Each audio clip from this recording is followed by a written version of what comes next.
Welcome back to Her Perspective. We have been discussing a very interesting topic, a very serious topic. We have been looking at obesity, and we have with us Dr. Patricia Gardner. Now, Dr. Gardner, have you ever found that there are persons who are obese who will say that they're discriminated against? Unfortunately, there is a social stigma associated with being obese. Okay, and in fact, we went on the street to ask persons if they find that there's any connection to how they're treated with their weight, and some persons gave us their views. A taxi man is more likely to pick me up than to pick up a woman with more weight because I give him more space in the car, he can get more passengers, so that's more money for him, thanks to my weight. I don't get any harsh treatment pertaining to my weight or anything. I have no problem with my weight, darling. No problem at all. No special treatment. I don't really have to watch my diet as such. I just eat what I know. For instance, I have a cholesterol problem, and I try to avoid the main things that give you the problem. Whenever I put on certain weight, I just know how to take off my weight. And I know just how to stay with my food too. So I shouldn't put on weight. Yeah, I never have any problem with my weight. Why? Because I maintain it. I don't want to fat and I don't want to too mager. Because people must not treat people the way how they look because they don't know what inside. I try to maintain a balanced diet. I work on site, so my health of it good. So I live up cement and I love my look. Yes. Why? Because I sick with my heart and I say I must take off the weight. So I could with the weight right now.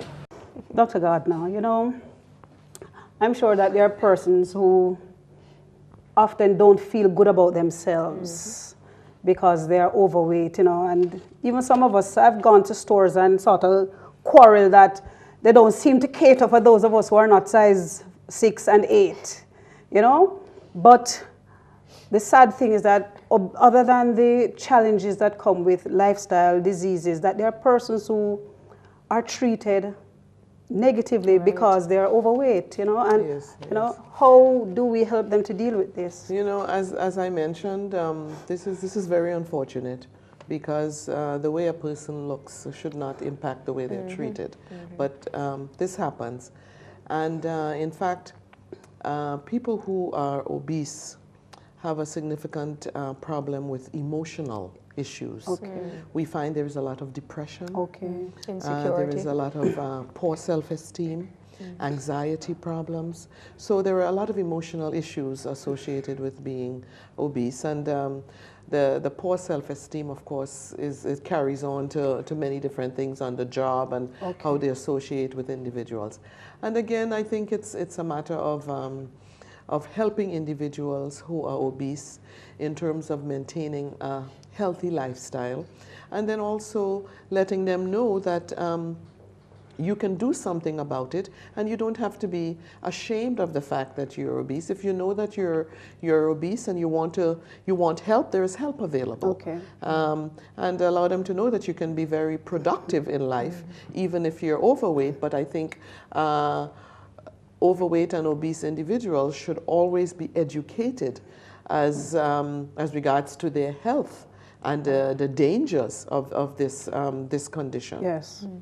Does rest or the lack thereof contribute to obesity? Do you find that persons who do not get enough rest, for example, is there any relation to that and obesity? I seem to think that I have heard of that because in terms of weight management, there are hormones that are secreted during sleep that help in the control of weight. Okay. And people who don't get enough rest can tend to be more overweight than individuals who have better rest hours. What do you call enough rest? 6 to 8 hours? Well, no, we like to say that 6.5 to 7 is minimum. Okay. Okay. Now, a lot of people can't get 8 hours of rest, but I tell my patients to try to shoot for 7. And then if you come short, 6.5, you can live with that. But if you are under that, it tends to be a problem. Okay. It tends to be a problem. What are some of the other ways in which we could take preventative measures, though? against obesity and being overweight? Apart from, we had mentioned exercise earlier. Diet, looking at nutrition, eating enough whole grains and vegetables, so on. What are some other ways? And I would want you to address maybe the emotional aspect of it, because there are some persons who are binge eaters. There are some persons who, when they're not feeling well, they eat. If they're feeling depressed, they eat, and then they feel depressed that they felt depressed and ate. And so it's like a cycle. Okay. Now, this all goes into the components of a healthy lifestyle. Okay. A lot of people think in order to be healthy, I have to eat right or I have to exercise, but there are other things that come into the picture. Yes. There is the diet, which we have addressed. There is the exercise, but then there is your mental health. Yes. Okay. A stable or adequate mental framework is important, because people tend to eat for different reasons. Yes. People eat when they're depressed. Yes. They eat when they're anxious. They eat when there's a traumatic situation in their lives. So people need to be educated to realize, why am I eating as much as I'm eating?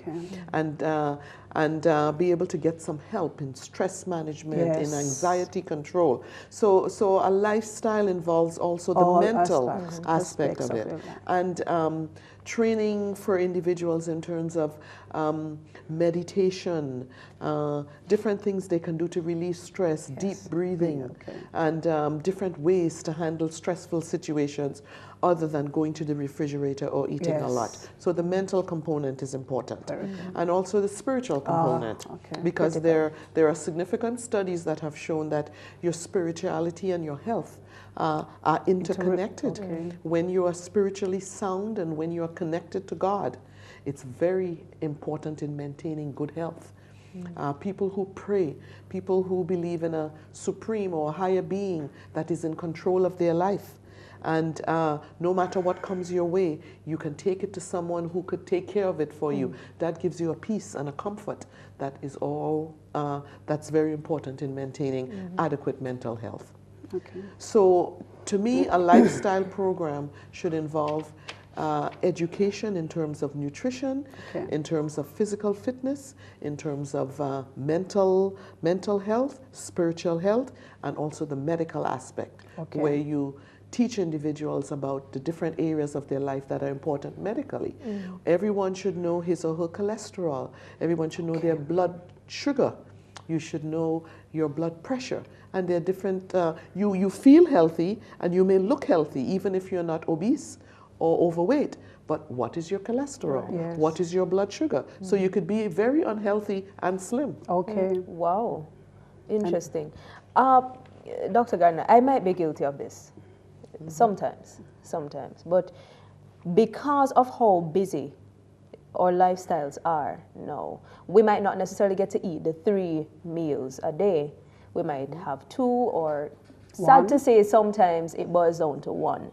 But is it bad necessarily to eat a great deal of food all at once, or should it be spread evenly throughout the day? How do we go about it with our diet? Actually, it has been shown that 5 small meals a day is probably one of the best ways to eat. But many people aren't able to keep up with that program. I mean, it's difficult to be able to eat 5 meals a day. But for proper health, at least 3 meals a day. Keeping all your meals for this one time, it poses 2 things. What happens to your body for the hours of starvation that it's going through? You know, what is fueling the body? Every cell in the body is constantly in need of nutrients and fuel. And when you don't provide that, it's to the detriment of your body. The other thing is that when you eat just 1 meal a day, that meal is so huge that you may be so hungry that you end up eating anything that's in sight. You know, the time to make sure you have the proper proportion of certain things in your meal isn't there. So it's better to eat 3 meals a day, keep the metabolism going. Your metabolism is also important. During that starvation time, your metabolism is way down. You are not burning much fat at all. If you want to maintain a healthy weight, we tell our patients, in order to lose weight, you have to eat. Okay. As ironic as it sounds. You hear that? Yes. I'm just saying. It's important to have a very healthy breakfast. Get the machine rolling. Okay. Jumpstart your body, and that metabolism starts. And then throughout the day, you have your meals. That metabolism keeps going, and that is the way to maintain a healthy weight. Prolonged periods of not eating, your body's metabolism slows down. Okay. It holds on to what it has because it thinks, "Ooh, I'm not getting much. Yeah. Let me So I keep need to what I keep, have." yeah. Yes, and you're not burning, and that is a big factor in maintaining a poor weight. Again, lifestyle.